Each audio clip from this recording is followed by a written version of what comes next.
Hello, welcome back to Talking Giants, brought to you by SeatGeek. Today is December 12th, 2025, and our 3-11 New York Football Giants, take that back, our 2-11 New York Football Giants are about to be 3-11, because I honestly do think they are about to beat the 3-10 Washington Commanders coming off the bye week. Shaun, it's felt like a month since I have spoken to you, and honestly, I miss talking to you, but it felt like a month without watching Giants football, and I was totally okay with that.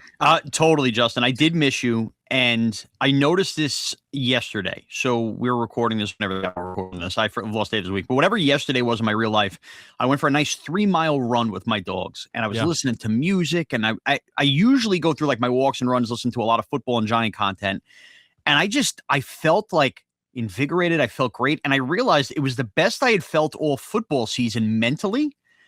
And then it dawned on me, holy crap, we needed the bye week. Like Giant podcasters and Giant fans and anybody who's been around the team, F the players. This late bye week this year, because usually you never get one in December, we needed this bye week for what this team has put us through again this year. I think I enjoyed the bye week more than ever before as a Giant fan and somebody who talks about the Giants for a living. Oh man, I thought of this when I was in the shower this morning, because this is where you think of all your good ideas. I don't know about you. Same deal, man. I'm a shower thinker. A little bit on a personal note, but Joe Shane, Sean Marash, and I remember the joke. Joe Shane, Sean Marash, and Justin Pennick. We should all write a joint autobiography on our 2025s. You want to know what it should be titled? What? Whether you like it or not, we're still here. That's good. That's good. Good. Yeah, I'm almost afraid to tweet out when I have career news, because you never know what you're getting. So you're right. Joe Shane's the same deal. Yeah. Joe Shane, you and I, whether you like it or not, we're still here. And whether you like it or not, the Giants have 4 games left. Exactly. But I will say, like, I do want to talk. We're going to talk about Bryan Cox a little bit, because some more details. Dan Duggan tweeted out some more details about that. You know, kind of we talked about a little bit when Duggan was on earlier in the week, but we didn't have like the exact cause or the exact reason. We still don't have the exact cause. We just have like a final straw. But it's coughing baby versus coughing baby, this matchup against the Commanders, because the Commanders have the worst pass defense in the league and the Giants have the worst run defense in the league. But like, when you're turning on a Giants game Sundays at 1:00, why are you turning on those Giants games? For one reason, right? It's for Jaxson Dart. Jaxson Dart. Watch Jaxson Dart. So, I regardless of your rooting interests or even my rooting interests, it literally has no impact on the game. If the Giants lose this game, I will be totally fine, and I will be like hopefully one step closer to firing Joe Shane and to cleaning house and to hopefully getting this thing right. But you want to know what? The Giants on Sunday, if Jaxson Dart goes out there, lights it up, puts a 30-burger like J.J. McCarthy somehow did and the Minnesota Vikings did on the Commanders last week, if Jaxson Dart goes out there and does that, I ain't going to be mad. And honestly, like, he should. He should go out there and have a game, especially as a full-on drop-back passing offense. This Commanders defense wasn't very good last year, but especially as a passing defense, they are even worse this year. So that's my expectation.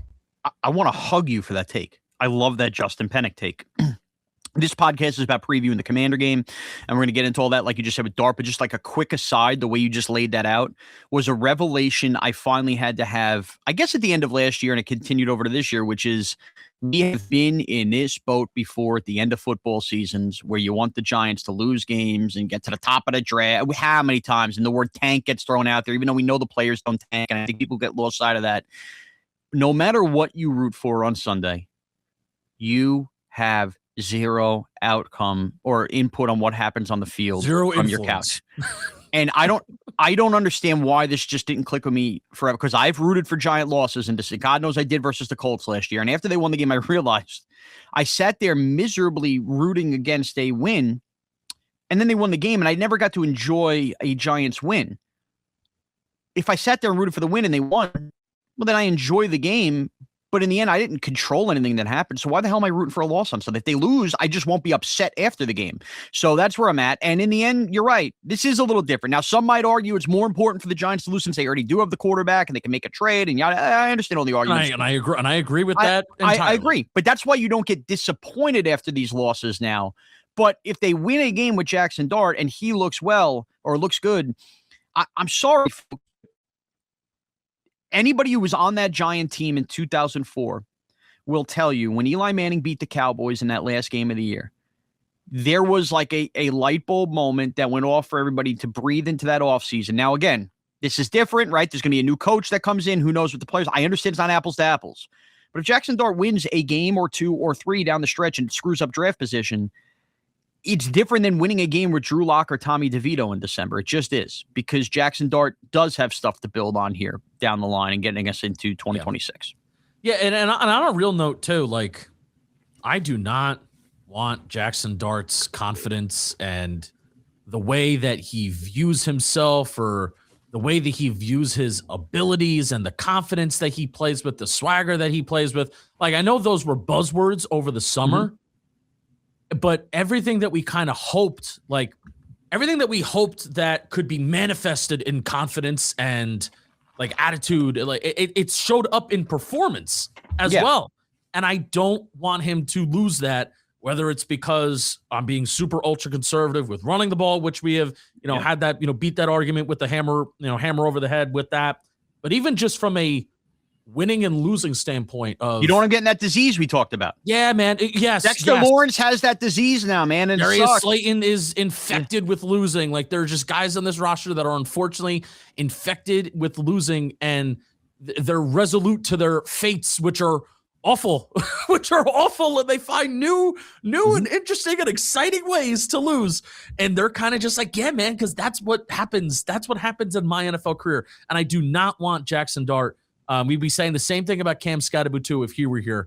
I do not want Jaxson Dart, who was this source of brightness. It was I called him the antibiotic to the disease of losing. I do not want him to get infected by that. So whatever happens, happens. If they lose, if they get their ass kicked, if Krosky Merritt runs outside the tackles, because the Giants have a historically bad run defense, especially when you run outside the tackles. If Krosky Merritt and they run for 200 yards.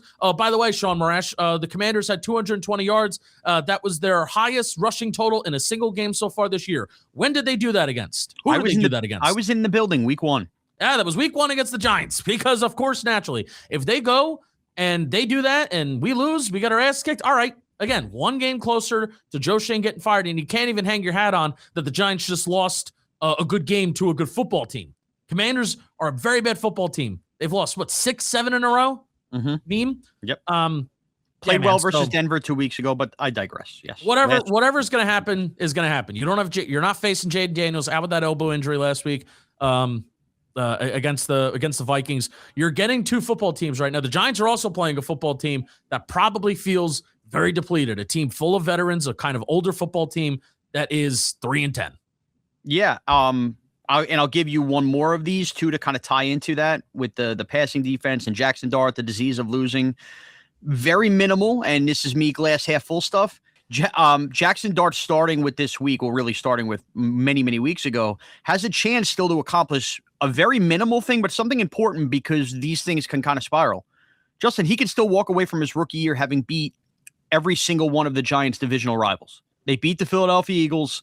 This is his chance, because he did not start week 1, to have his first win versus Washington, who obviously you think is still going to be a thorn in their side with Jaden Daniels when he gets healthy going forward. And then we'll see about Dallas in the last week of the year. And I think there's something important about that, right? We talked about for a long time when Brian Dable was here, the idea of not beating division rivals. Well, how about Jaxson Dart? I mean, you don't want to see streaks start to pile up, and he already took care of the Eagles once. We're like, man, well, you can't beat the Commanders, you can't beat the Eagles, you can't beat the Cowboys. That is maybe the only little last thing still left that this team has the ability to accomplish, led by Jaxson Dart. And I do think there is something to that when talking about being the franchise quarterback of the New York Giants. So let's see that here versus a Commander team that, as you have said, has struggled mightily over the past few weeks. Yeah. Even something that could be on the line, too. I mean, especially for him. I don't know if he's probably thinking about it. Like, he wants to be Offensive Rookie of the Year, right? Yeah. Right now, Tet McMillan's the favorite, minus 155 via DraftKings. Not a heavy favorite. And then Jaxson Dart's plus 210. Jaxson Dart would have remained favorite had he not had the concussion protocol stuff. I think that's fair. So I mean, I don't know. You win. No, Jaxson Dart goes 2-2 and looks the part. I think he's going to win. Yeah, I'd agree with that. All right. Before we kind of get back to, again, maybe maybe a little more specifically talk about what I want to see out of Jackson, or what I want to see out of this Giants offense. But that was kind of just like opening thoughts of, I don't know. If Jaxson Dart goes out there and lights it on fire, I'm going to be happy and I'm going to root for that. If they look like shit, then I'm going to hope that they keep looking like shit, because then I want them to be buried and embarrassed. That's where I am at as a Giants fan right now. Some might call it a win-win. I hate fan policing this time of year. It is my least favorite. Like other people telling other people how to be a fan. I agree. I think it is the worst part of us this time of year, and I hate it. That's how I feel. And I'm for anybody who wants to pull back old tweets or anything, I am guilty of that 1,000 times. And I feel like I'm learning from my past on that. Do what you want to do on Sunday, because no matter what you do, it's not going to have a damn outcome on the game. That's my new philosophy. But I do want to talk about Bryan Cox, the assistant defensive line coach, getting fired during the bye week. It was kind of funny because it's like, oh, who's going to get fired next? Are they going to fire just somebody in the secondary? And it's like, nope, let's fire the assistant defensive line coach. And I mean, I can't, at the end of the day, I can't like, oh my God, how can they fire? Especially when you have a historically bad run defense that's allowed the worst yards per carry during the Super Bowl era, as we've talked about before. So I'm not going to be like, oh my God, what are the Giants doing? But now that the final straw, sources say the final straw story has been kind of leaked out, it's kind of funny. Bryan Cox's reaction to the seating arrangement being changed on the flight home from the Patriots game, and thanks to Dan Duggan for tweeting this out. The assistant coaches typically sit near the front of the plane, but they were moved to the back on that flight. Why that's a big deal and what exactly transpired from there to lead to Cox's firing is unclear.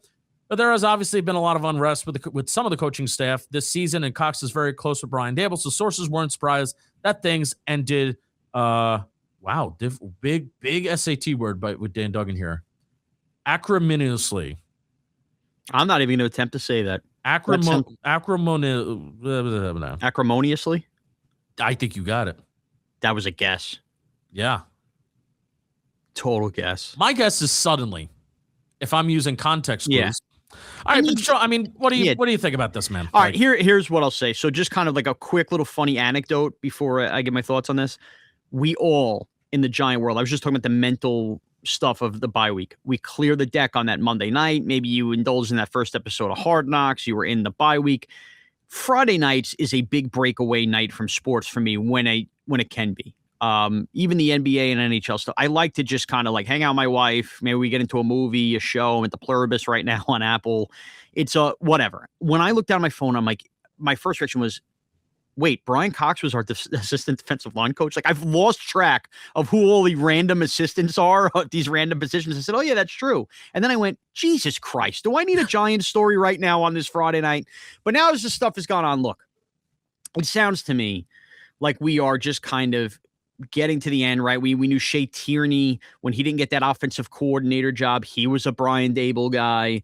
Obviously, Shane Bowen getting fired. Like, who was that? A Daboll guy, I guess. By default, it was. But Bryan Cox, and then you hear random rumors. Was he not happy that Charlie Bolin got named the defensive coordinator? It just seems like Bryan Cox had his guy Daboll's back and probably was bad-mouthing a lot of what was going on behind the scenes with Kafka and everything. And then the plane thing ends up being the last straw. In the end, is it a big deal? No, because guess what? On Black Monday, Bryan Cox was not going to... Well, they were all gone. He wasn't going to be a member of the New York Giants staff anyway. Here's what bothers me, I guess, a little bit. And I don't know if this is a defense of Bryan Cox as much as it's a... Like, what is Mike Kafka doing?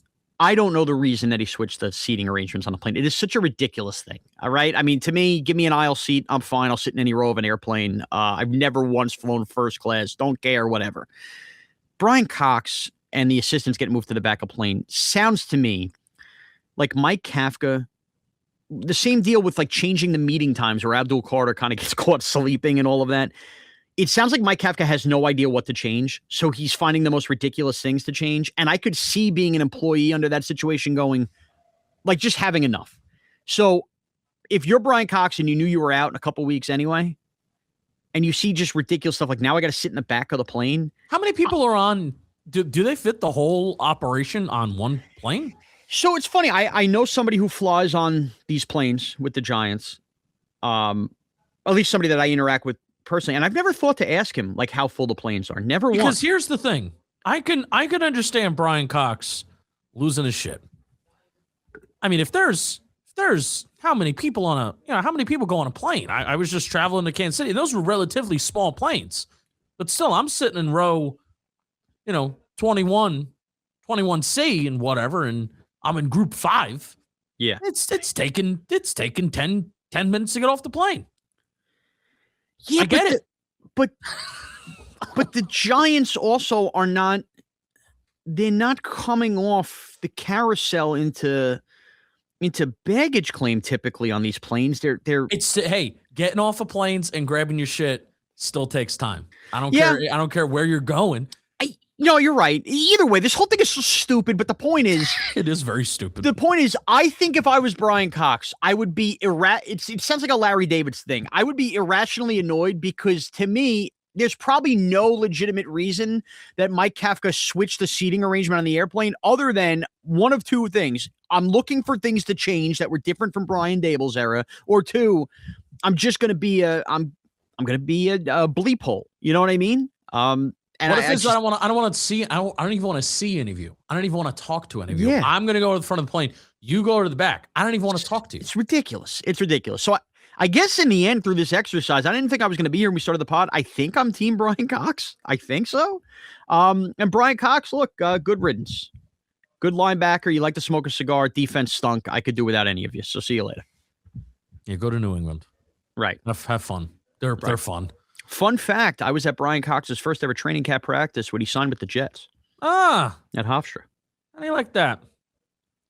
This kind of transitions us to talking about Mike Kafka and leadership approaches and leadership styles and, blah, it doesn't actually matter. The in-season Hard Knocks hasn't been good. I don't like the whole 4 teams, the whole division thing, because there's no depth. There's no depth to any of the storylines. See, I like it.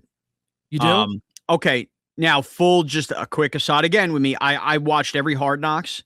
I think training camp, it's a mess when they did the 2-team one with the Rams and the Chargers. You need to focus on one team for the training camp stuff. I think in season, kind of bouncing around one division is cool for a couple reasons. Number one, if you pick a team before the year that is not in playoff position, like if they just pick the Giants, that's not an interesting story to tell the last 5 weeks of the year. Yeah. And you're guaranteed at least one playoff episode. Last year, the Ravens and Steelers both made it in the AFC North. And it allows the Giants to get the Browns treatment of last year, which is we'll check in with you every episode, but we don't have to go in depth because nobody cares. And I care more about the ins and outs of like the quick game preparation, what happens in the games. I think it's more of a good NFL films production. So I like it. But if you're somebody who doesn't watch every Hard Knocks and you're used to like the training camp one or the offseason one, and then you're watching this, I understand your frustration as a Giants fan, but that's also by design. This is a protection so they don't have to go in depth on the Giants for the final 5 weeks of a lost year. Yeah, and it's a shame because the offseason is like legitimately like the best product that they have had. It was since, the best like, Hard Knocks. The glory days of Hard Knocks, like, Yep. 2010s and stuff like that, 2000s, whenever they started. But I'm with you. But through they're Hard never going Knocks, to do that ever again. They're never going to do that ever again. The Giants ruined it for everybody. Through Hard Knocks, Justin, I'm not sure where you're going. I know we had like a fun Mike Kafka like rant. That's exactly where I'm going. Okay, so before I set that up, I will tell you this as somebody. Justin, have you watched every season of Hard Knocks too? I actually never asked you this, so I don't want to steal all the thunder. No. Okay. I've watched every episode that ever existed of Hard Knocks in every iteration. In season, that one off season, and dating back to the Ravens and then the Cowboys. I have watched every single episode, some of them twice, because I watch them like after the season ends again. It's a weird thing. I love NFL productions like that, right? You want to be an NFL storyteller. I love the stories that are told by the NFL. Okay. The one thing undoubtedly that Hard Knocks can teach you, you want to say, you don't see everything, you'll see this, is a straight line. You know when a guy's a good head coach and when a guy's a crappy head coach. Like, there was no doubt Brian Billick was a good head coach. Sean McVay, oh, I see why he's a good head coach. Dan Campbell, I was before the lines, totally took off. You're like, that guy gets it. Rex Ryan, you understood the bravado. Then you see really bad head coaches, and you understand watching like preseason versions when Hugh Jackson's doing hard. He's like, oh, he's a terrible, like he just can't address a room. He sucks. Joe Philbin, when he did the Dolphin one, I was like, that guy sucks. Mike Kafka, John Bones Fossil became an interim head coach for the Rams when Jeff Fisher got fired. That was an in-season one. And you got to peep behind me. You're like, oh, this guy's not a head coach. He's like really bad. Mike Kafka is one of the worst head coaches I've ever seen on camera in one of these Hard Knocks, like one of the worst. And it doesn't mean that he's not a good X's and O's guy. I think he's a good offensive mind. Yeah. But I'm almost semi-relieved that we've gotten this quick behind-the-scenes look, because I know I'm completely out on Mike Kafka. If I was a fan of another team, I wouldn't want Mike. In fact, I question the Saints and Seahawks even having him as a finalist when you sit down and talk to him. You see the way a room looks at him, and it has I think he can interview well, but when you have a room full of you can't hold a room. 63 people, 63 men, grown-ass men, who are getting millions of dollars to just sit, some from hundreds of thousands, but millions of dollars to sit their ass down and play this game, and you're a 2-win team through 3 months of an NFL season.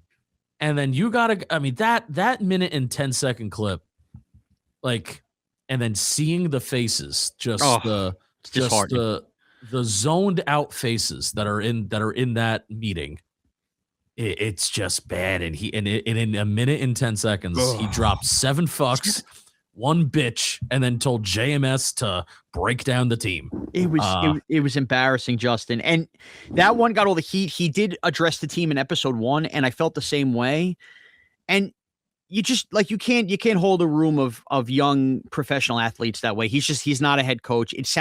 He made the F word not cool. Think about how hard that is. From the time you're a young boy, Justin, and you hear the word, and just be careful, if this airs on WFN to bleep this out, Justin. If you hear the word fuck, you laugh. It's cool. It's different. And then you say it. What am I looking for? It's contagious. You want to say it more. Yeah. Somehow I watched that. Mike Kafka was the first person in American history to make the word fuck sound uncool. I can't believe it. I can't believe it. In fact, watching the way he holds a room, I'm even less in on him coming back as an OC. I need Mike Kafka out of my room. And I don't want to hear that it was a long night off a flight from New England and they lost and they're in their bye week. That is nonsense. You could be tired. Those players could be tired. It doesn't mean he was inspirational. He's not. He stinks. Get him out of the room. Yeah, you want to talk about, we have apathy. We approach the Giants with such apathy right now. Mm-hmm.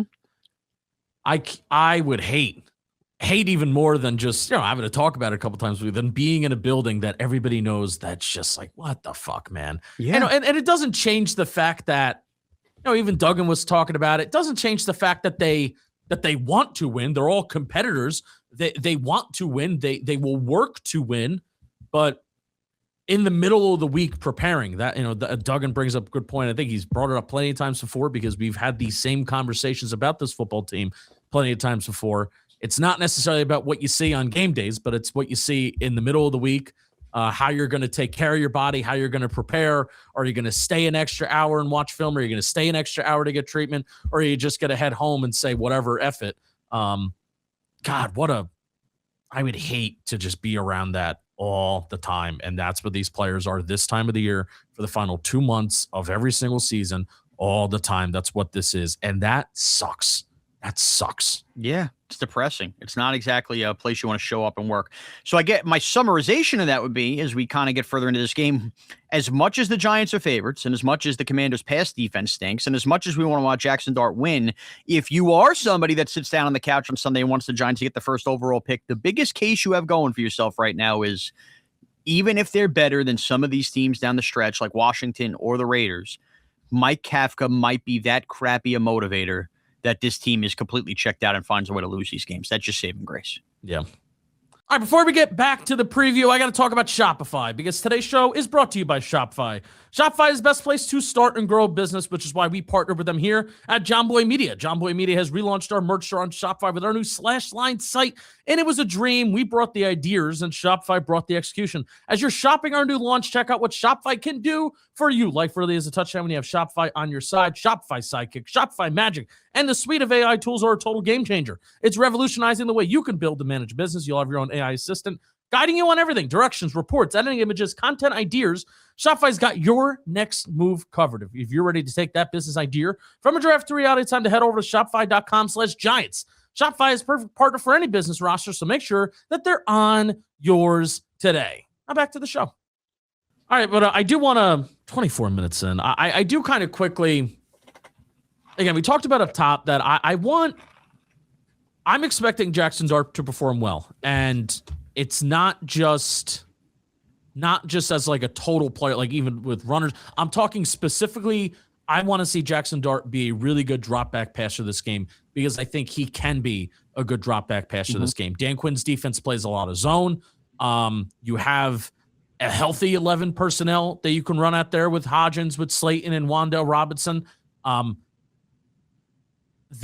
If JJ McCarthy's able to do it last week, if that Vikings offense, which looked historically bad at certain points, even with McCarthy, let alone Brosmer, like this is a opportunity for Jaxson Dart to continue to look well and make strides. And if anything, regain some of that good play that he had a couple weeks ago. Yeah, and I would think for a rookie quarterback especially to have that week to reflect. I also loved what he said going into the bye week. He wasn't going to travel anywhere. He had work to do. He wanted to prepare. He took the job of being all ball, which I like because I've notoriously killed Zach Wilson for that in the past. I thought that was great. So I'm with you. I think that there's going to be opportunities in this game to obviously make plays. You would hope for Darius Slayton, you don't fall back into, cold weather. I'm going to drop passes. That's something we can't control. But we really never got to see Jaxson Dart go back and forth with Isaiah Hodgins because of, the way the Monday night game unfolded. You have the return and all of that. The game kind of spiraled. I'm anxious to see all of that.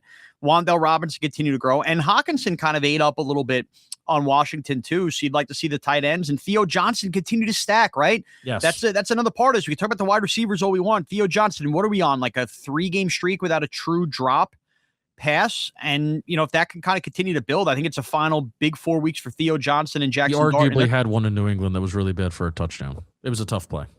Right. You're right. So we got to regain after that. Okay. All right. Either way. Yeah. Also, Tyrone Tracy too. He's looked healthy. But right? I need a game. Yeah. If we're gonna go through all of 2025, especially missing Cam Scatterbo for over half the year, I need a game that I could look back when we get to June and July. I want a game that I want all 22 that I can turn on of Tyrone Tracy and be like, that was a good game. I feel I can get a minute, minute and a half, 2 minutes of follow this guy step by step and get excited about Tyrone Tracy. That's a great point. It's a big month for Tyrone Tracy. It's been a bit of a lost year. I think he never fully recovered from that shoulder injury. Extra week off. Felt like he was starting to come along a little bit before the New England game. I think that's an excellent point as well. So, I'm going to target Tracy and Theo Johnson in this game as much as we talked about down the field and passing with the wide receivers. But look, there are weapons there at Jaxson Dart's disposal. Go make plays versus a Washington team. And look, when you have 2 bad records like this and the weather gets cold, and it's going to be cold on Sunday, it oftentimes becomes a which offense can make the other defense quit into tackling first kind of game. I mean, so many times that happens, especially when it's 2 bad teams. The good team can usually make the bad team quit in the cold weather. When it's 2 bad teams, who can make the other team, and pros are going to hate the word quit, but you know what I mean, not want to sit there and make all these plays and break their will first. Let's see Jaxson Dart do that to Washington on Sunday. All right, I want to move on to the defense, which I kind of segued there, but yeah. Good radio. It ain't our first rodeo. Mm-hmm. I don't have a ton, man, because it's the same thing every week. It's Abdul Carter this week, dude. It's up, yeah, and also, can you start the game off a bye week and not be asleep and actually make plays? How about that? A little nugget here too. Brian Burns has gone 2 games without recording a sack, which I'm not oh my God, sound the alarms, but his he's only had 2 other games, the Chicago game and the Saints game, where he did not have a sack. And he's had 1, 2, 3. He's had 4 2-sack games so far this year, too. Including Washington, the first game of the year. Including Washington, the first game of the year, 2 tackles, 2 sacks, 6 tackles, 2 tackles for loss, 2 quarterback hits. Really good game. And so did Abdul Carter. Like you mentioned, Abdul Carter, Josh Connolly and Laramie Tunsil, 2 good tackles. You know, Tunsil especially is having a really good year, but Abdul Carter forced an intentional grounding in that game at the end of the half. That first game, like, again, I love to do my follow this guy step for step, and I did that with Abdul Carter, and I'm like, oh my God, this guy's, he's here. He's arrived. And it's like, the sacks are going to come, and it's like, Jim. But still, this is an opportunity for Abdul Carter. You know, two solid tackles. I think Josh Connolly is going to be a really solid tackle in this league.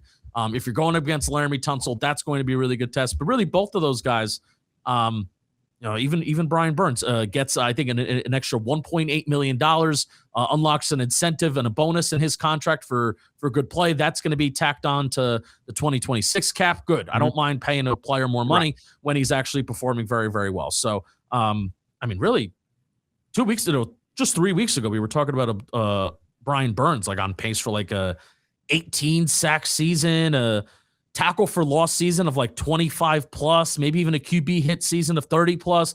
That's kind of slowed down, but he still has a potential to have like one of the best seasons that we've ever seen out of a Giants pass rusher. I think I'm rooting for that even in a loss season. Yeah, it's obviously something to hang your hat on. And look, what makes it easier for Brian Burns is the offense giving the Giants a lead like they had done so many times early in this season where they score on the first drive, which was something we can't believe that the Giants actually got good at. They got behind very quickly versus the New England Patriots. And when you get behind in football games early, it's just simple football, right? It becomes harder to just pin your ears back and go get after quarterbacks. So ideally, Giants go score on the first drive, get up by after it, kind of have Washington press early. That's going to feed right into Brian Burns getting some of that mojo back. But I'm with you. It's an Oh, no. Oh, here we go. Take a shot. It's an advantageous matchup for Brian Burns here versus this Washington offensive line. And there's no Kayvon Thibodeau, it looks like, again. So him and Abdul Carter, go eat. I mean, those are the guys you obviously keep your eye on. And in the end, can the Giants just not give up 240 yards rushing on the ground in a game like this? You know, that's the one thing that Cliff Kingsbury is like really good at is he designs like a really good run game. So because that's just the disheartening part. It's just sitting down after a week off of Giant football, knowing that you're favored, knowing that you're excited to watch Jaxson Dart, and you just watch a defense with guys just missing tackles, 7-yard runs at a clip. That's the stuff that's going to take you back into reality, into pressure real quick. And that's an effort thing. That's all. I think that's really an effort thing too. Justin, if you're going to have effort in any one of these last 4 games to stop the run, shouldn't it be fresh off the bye week? It'll be a really bad sign if the effort on tackling is bad. Now, it's a good sign, again, if you're one of these people who want them to lose all the 4 games, but it'll be a really bad sign off a week refresh. This should be the best effort you get all year in terms of trying to stuff the run and having a little pride in your work. Yeah. We didn't mention this. I don't know if I did at the top. Giants were favored preseason versus the Saints, but they were not favored the week of. This is the first game that they are favorites the week of in the year 2025 and year 4 of Joe Schoen. How embarrassing for Washington, too. How embarrassing. What is it, 2.5? Yeah. So they probably would be favored by maybe a point if they were home. Yeah. That stuff's gotten a little overblown in the Vegas books. That's very old school thinking. But yeah, you're probably right. I'm an old school guy. Marcus Mariota, too, turns over the ball a ton, throws a lot of interceptions. So can this Giants defense force turnovers? Probably not. But they'll get a turnover in the game. The problem is it may only be 1, and they may do nothing with the ball after. Yeah. No Zach Ertz. Oh, how horrible was that injury? Yuck. Disgusting. Yuck. I don't know why they kept showing it. Yeah. Oh, brutal. All right, Shaun, let's move on to segments because I am at the warehouse and I am getting like a let's go type of vibe here. So you can see how they feel about the Giants season. All right, what do we got, Justin? Spread picks. Spread picks. No, excuse me. Whoa, touchdown draft. What are you doing, Panic? Touchdown draft comes first. I got a big, big, big time touchdown with Kyle Williams at plus 1,200. Absurd. On Monday Night Football that it actually wasn't even a touchdown. Should not have counted. But it counts. It counts. It counts in real life. Justin, so before we do this touchdown draft, something that I don't think we've seen all year, the top 3 favorites in this game to score touchdowns are all New York Giants on DraftKings. Oh, hell yeah. Let's go. So the top 5, remember, we can only take one of those guys. Devin Singletary plus 110, Tyrone Tracy plus 120, Jaxson Dart plus 145. Then you get the Chris Rodriguez at plus 150, and Bill Jakari, Bill Krosky, Bill Merritt plus 155. Oh, there's a guy in 6. That's really good value. And I just gave away my hand because you have the first overall pick. But again, the scores are, I have 3,610 points. Shaun, you have 1,875 points.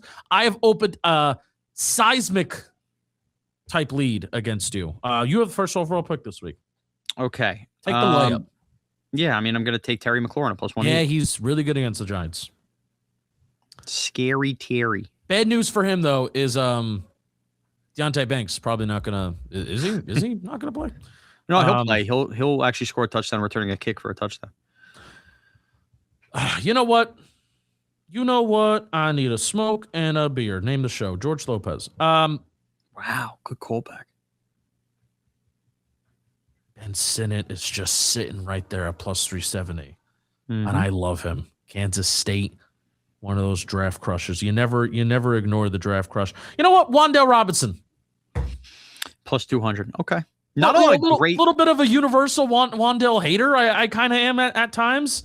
But I'll take him. I'll root for Wan'Dale Robinson. Let's go. Okay. Yeah, the odds are not great. This is not a great week for me to take. There's not even good long shots here. Like John Bates is sitting there plus 500. The defenses are only plus 500. Do not take the defenses again. First of all, don't tell me what to do. I will make my own damn decisions. I'm not going to do that. No, I'm not going to do that. What I am going to do, I'm going to go inside the top 5. Screw it. I'm taking Jaxson Dart plus 145. He's putting one in the end zone. He's running. Let's go. Okay. I'll take Krosky Merritt. Okay. Makes it easy for me, man. Yep. Krosky Merritt's plus 155, so I've got to tell you what I'm going to do here. I'm going red zone threat, longer number odds because I need that. I'm taking Isaiah Hodgins plus 370. Love it. Great pick. And you know what? I'm going with the Island of Misfit Toys. Darius Slayton plus 270. Look at us. Good flow. Love it. So to recap, Shaun, you took Terry McLaurin. No Deebo Samuel. You took Terry McLaurin at plus 180. You also took Isaiah Hodgins at plus 370, and then you took Jaxson Dart at plus 145. I took Wan'Dale Robinson at plus 200. I took Ja'Cory Krosky Merritt at plus 155. And then I took Darius Slayton at plus 270. You need to have a very big week to get back in the mix. Yeah, now let's talk about what I'm kicking your ass at. You know what? So I wanted to talk about, we mentioned Tyrone Tracy a little earlier. There's even like a conversation to be had. I just thought of this. There's even a conversation to be had about like how they're splitting carries, like Devin Singletary and Tyrone Tracy. So even like I want to see Tyrone Tracy have a big game. He's not even getting like the full on opportunities. What's going on there? Well, if he gets the hot hand, then I think they'll keep riding it. So that's just about him making the most of the opportunities early. I mean, Devin Singletary even being plus 110 and then Tyrone Tracy plus 120. Jeez, man. All right, today's touchdown draft and spread picks are brought to you by DraftKings. One touchdown can change everything. The crowd, the momentum, the game itself, it never gets old. Feel the same rush with the DraftKings Sportsbook, an official sports betting partner of the NFL. Missouri listeners, listen up. DraftKings Sportsbook is now live in the Show Me State. And here's the best part. New customers bet just $5. And if your bet wins, you'll get $200 in bonus bets instantly. Download the DraftKings Sportsbook app. Use code JAMFootball. Let's go JAMFootball. Bet $5 and get $200 in bonus bet if your bet wins. In partnership with DraftKings, the crown is yours. Back to the show. All right, spread picks. This is where Shaun Morash is kicking my ass, but I don't like to talk about that as much. I love it. So we're picking 8 games here. Obviously not the Giant game. And I don't know, anybody who's looked up, it is a hell of a slate on Sunday. It's one of those Sundays you want to have YouTube Sunday ticket, bounce around if you can. You do the multiple TVs. So let's start it off 1 o'clock. Justin, we're in New England. The Bills are 1.5-point favorites at the Patriots. The Bills are 1.5 favorites at the Patriots. Give me the Bills. I think the Patriots have a little bit of a letdown game. I really like the way the Pats played the Bills last time. I don't know if they replicate that. I also want to just say we both went 4-4 in week 13. So the standings in terms of how many games I'm behind did not change. I'm 34-45. Shaun, you are 40-39, one game above 500. Also, do the Thursday night game because that's usually tradition. I'm sorry. I totally missed that. It's Falcons and Bucks. Bucks laying 4.5 at home. They're banged up. Atlanta stinks. Did you have a pick for Bills Pats, by the way, too? Oh, I'm sorry. Yes, I'm taking New England because it feels like everybody's on Buffalo this week. All right. So we're going reverse. Falcons at Bucks. The Bucks have been kind of a mess. 4.5. Baker does not look healthy. Still, I am a Falcons hater. So give me the Bucks. Mike Evans may be coming back, which is huge for my fantasy team. I stashed him on IR. Huge for my playoffs. I don't think this game's pretty, but I think the Bucks win like 20-13 and they cover. So I'm going to take Tampa as well. Yeah. Okay, game number 3. I'm only taking this game because it's going to be insane. It could end up being the coldest game in Soldier Field history right now. We're talking about like -20s in the wind chill. Browns getting 7.5 in Chicago. It's a weather pick for me. You picked the Browns? No, I'm telling you, they're getting 7.5. Oh, they're getting 7.5. I'm letting you pick. I think Ben Johnson's just going to have a commitment to his plan and go with that. And also, this Bears defense forces turnovers like crazy, and I think the Browns can turn over the ball. So give me the Bears to cover the 7.5. I'm going to take the Bears too, but that half a point extra scares me. I think the cold weather could play a difference, but I'm on the Bears. Okay, we're 3 games in. Okay, game number 4. Another 1:00 game. Chargers at Chiefs. You saw the Chiefs last week. Chiefs 5.5 point favorites at home versus the Chargers. Yeah, I think the Chargers cover this, dude. I talked about this, the intro of the Duggan show. I felt like I needed to go on for like a couple minutes. I could not believe the Chiefs fans leaving with 5.5 minutes left and they're down by 7. Yeah. The vibes are weird there, man. Their offense is like statistically really good, but there's issues that they have. They're just not explosive on the ground. I know the Chargers are banged up too, but the Chargers will cover this 5.5, I do think. I'm going to take the Chiefs. It's my last stand with the Chiefs. I think the Chargers have a banged up O-line. Justin Herbert with hand. They're on a short week. Give me the Chiefs laying 5.5. So that's 4 in, right? I just lost count. Okay, because this is what I wanted to hit. We're 5 in? We're on to number 5. We're on to number 5. This one has to be picked. The Colts in Seattle getting 14, and we think Phillip Rivers is playing. We have to pick this game because Phillip Rivers came out of retirement. Yes. He is the second ever grandfather to play during the Super Bowl era. Do you know who the first one is? I don't. It's Brett Favre in 2010. He was was a grandfather at that point? 41-year-old grandfather, God. Yeah. So Phillip Rivers became a grandfather in 2024, but obviously retired. So now he is the second grandfather ever during the Super Bowl era. And I'm saying during the Super Bowl era because without a doubt, there were like 40-something-year-olds running around in leather helmets who were also grandfathers in the 1950s. I'm going to take the Colts to cover because that's fun. I am too, Justin. I think this is a disaster if Phillip Rivers playing, but can't you just see at least for 1 week, it being this like Disney story? I don't know if they win the game, but that's a lot of freaking points. Give me Phillip Rivers and the Colts to cover. All right. The last 3 games, they're all at 4:00, just like the Colts. This is a wild 4:00 slate. Packers in Denver. The Packers are laying 2.5 points, Justin. Go Pack, go. Super Bowl champs. I think they're the best overall complete team in the NFL. Peaking at the right time. Maybe a Super Bowl preview, maybe, but I'm going to take Green Bay. They know how to play in the cold weather. Give me Green Bay laying the 2.5. Lions at Rams, the classic Goff Stafford trade bowl game. The Lions are in LA and the Rams are laying 6 points at home. Old man Stafford's going to win. I'm rooting for him, but I think the Lions cover 5.5. So it's going to be a clench your butt cheeks, hold your nose, but I'm taking the Rams to cover the 6. All right. One more. You know what? It's always we didn't even, it's I know we have Sunday night, Monday night. They're not as sexy. We're getting a division championship game sort of at 4:00. That was the other game I was going to go with. Do it. Panthers at Saints. As I said, this is a weird. We never get this at 4:00. 4 games that matter. Panthers in New Orleans. Oh, I'm sorry. You're wrong. I'm wrong. We'll move on. I pictured the Saints as the Bucs in this scenario, Justin, and I'm an idiot. They're not. What a moron. Kind of fun though. Tyler Shuck. You want to do that instead of the Sunday No, night? I do not. Okay. Do you prefer Sunday night or Monday night? Dude, let's do Monday night. What's going on with like they've like won a lot of games. I think they've won like 5 out of their last 6. The Dolphins? Yes. Yeah. Dolphins getting 3 in Pittsburgh. Wild scenario. By the way, Miami wins this game. Suddenly, are they winning out? Could they get in at 10-7? They have a hard schedule. Maybe. They've had a pretty relatively easy schedule. They have a hard schedule here on out. I'm still picking them to cover. Why not? I'm picking Miami too. I think they're going to win the game outright, even in the cold. Give me the Dolphins. Oh, that's right. Tua doesn't like. You know what? I'm changing my pick. Steelers -3 because it's cold. Dolphins. Tua bad cold. Give me the Dolphins. And my bad for thinking Panthers, Saints was a NFC South champ. I'm an idiot, but okay. All right. Giants Commanders prediction. You know, the Giants stink. The Commanders stink. But anybody you talk to, just because they're favored now, thinks the Giants are winning this game. I think Mike Kafka is a zero motivator. I think they're going to score a bunch of points, but I think the defense quits. I'm taking Washington to cover and Washington to win the game outright 34-31. I'll take scoring 31 points. Giants win 27-23. I have been pretty bad when picking the Giants to win. So if you want the Giants to lose, congratulations. They're going to lose. Because I genuinely think they're going to win. I think they could beat the Vikings, and I also think they could beat the Raiders. I do too. We'll see. You know, the motivating factor, are these players actually in it?